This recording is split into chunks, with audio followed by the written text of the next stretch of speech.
हा प्रत्येकाच्या प्रपंचाशी कुटुंबाशी निगडीत आहे। त्याच्यामुळं याचा शेवट करावा लागणार आहे आपलं शेवट। म्हणजे एक आजचं आंदोलन झालं याच्याने नाही, 19 तारखेला पुन्हा ताकदीने यायचं आपल्याला आणि पोलिसांना सांगायचंय बाप दाखव नाही तर श्राद्ध। त्यांना सांगायचं आपल्याला बाबा हे तर असं करावं लागेल, नाही तर असं समोर मंडप टाकणार आहे आणि 19 तारखेपासून बेमुदत तुमच्या सगळ्यांसाठी मी एकटा ज्यांना बसायचं माझ्यासोबत ज्यांना बसायचं ते दिवशी आपण सगळेजण बसू। जवान सर तुम आगे बढ़ो। पण हे सगळं जरा व्हावं लागणार आहे आपल्याला। हे खूप गटार झालेले तालुक्यामध्ये, खूप गटार झाली। या निमित्ताने का होईना ही गटार साफ करण्याचं काम आपण सगळेजण पक्षाच्या पलीकडे जाऊन करूया एवढंच या प्रसंगी बोलतो। पुन्हा एकदा तुम्हाला सगळ्यांना मनापासून धन्यवाद व्यक्त करतो। कुणाची काही शंका असेल काय बोलायचं प्रशासनाकडून आश्वासन घ्या ना सर, आपल्याला 19 तारखेपर्यंत हजर करू म्हणून।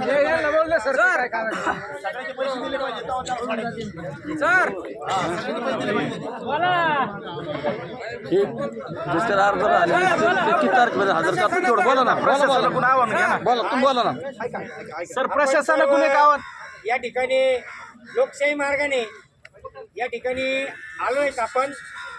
यायचा आपला उद्देश गेल्या 30 तारखेपासून म्हणजे 30/7/2024 रोजी आपण एक निवेदन दिलं होतं की 7 तारखेला 7 ऑगस्टला आपलं या ठिकाणी आंदोलन होतं।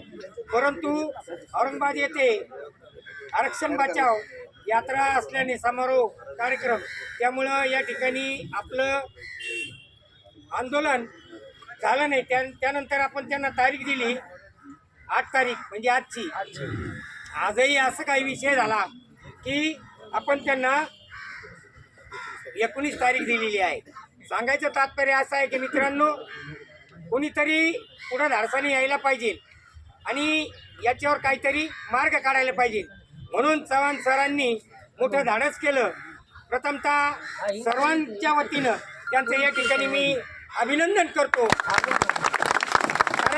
याच्यामध्ये कोणत्याही प्रकारचा हेतू नाही आहे, यामध्ये कोणत्याही प्रकारचा हेतू नाही आहे, परंतु आपले पैसे आपल्याला मिळावे यासाठी हा लढा आहे। दुसरी गोष्ट अशी सर की RDM एक्सचेंज नावाची एक साईट कंपनी आहे, तर त्याच्यामध्ये 8 आरोपी आहेत।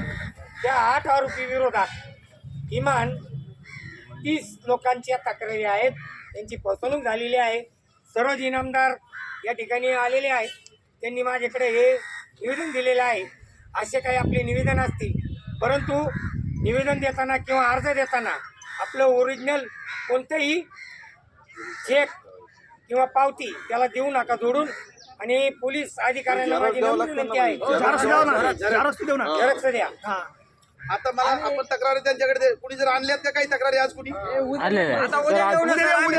आजपासून रस्ता मोकळा झाला आपला, उद्या तुम्ही यायचं तुमचा अर्ज सर प्रशासनाकडून काही आश्वासन घ्या ना, आपल्याला 19 तारखेपर्यंत आम्ही आरोपी हजर करू म्हणून। नाही पण 19 तारखेला सगळे बरं का, सगळे येणार, सगळे चेअरमन माहिती का हे 7 दिवसाच्या गाठी निघायला पाहिजे आपण घरीच।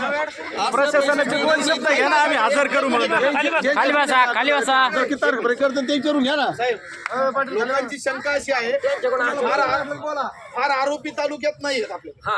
आता जे 10 लोकांवरती गुन्हे दाखल आहेत त्यांच्या विरोधामध्ये जर पुन्हा नवीन तक्रार आली त्याला जॉईन करून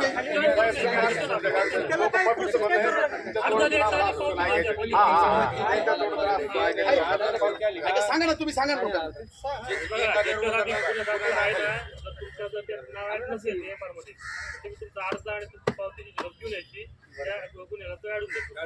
आरोपीला अटक कधी करणार?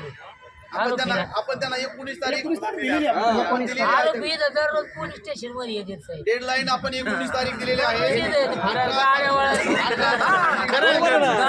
पोलीस स्टेशन मध्ये त्या गाड्या हा खावाला पाहून जाते तिथं। बोला ना, बोला तुम्ही। 2 महिने झाले आम्ही अर्ज दिलेले आहेत। रामेश्वर वंजारीच्या विरोधात दिलाय, त्या ज्ञानेश्वर कवडे महाराजांच्या विरोधात दिलाय, ते दररोज गाड्या वळून निघून जाते। साईनाथ कवडेच्या विरोधात पण दिले, साईनाथ कवडेचे दिले, त्या येतात ना, जे पळून गेले ते जाऊ द्या, पण जे आरोपी आहेत, तो त्यांना तस करा.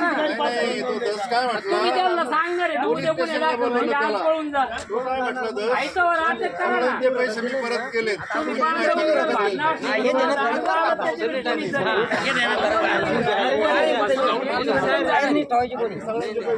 किंवा म्हणून द्यावं, ऐका ना. म्हणून द्या ना.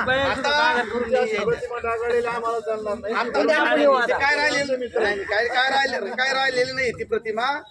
आता आपण 18 तारीख म्हणतो आम्ही तुम्हाला होय. अहो, 2 महिने त्या भाजनी प्यायनी चक्र मारायला लावलं लोकांना. 2 महिने जा तुम्ही, आम्हाला सांगितलं तुम्ही पैसे टाकले, आम्हाला द्या आम्ही. 18 तारखेपर्यंत जर त्यांनी अटक केली नाही तर 19 तारखेला आपण हजारोच्या संख्येने या ठिकाणी उपस्थित राहायचं आहे. आज अर्ज दिलाय, फिर्याद दाखल झाली, मग 19ला यायचं नाही. तसं करू नका. ही ताकद वाढवावी लागणार आहे आपल्या सगळ्यांना. सगळे येणार आहेत ना आपण गावागावात बैठका लावा, आम्हाला बोलवा, आम्ही येतो, निवेदन देऊ आपण. सर, ज्यांनी गुन्हे दाखल केले त्यांच्या विरोधात त्यांच्या फिर्यादी घेऊ नका त्या शेअर्स वाले खोटे.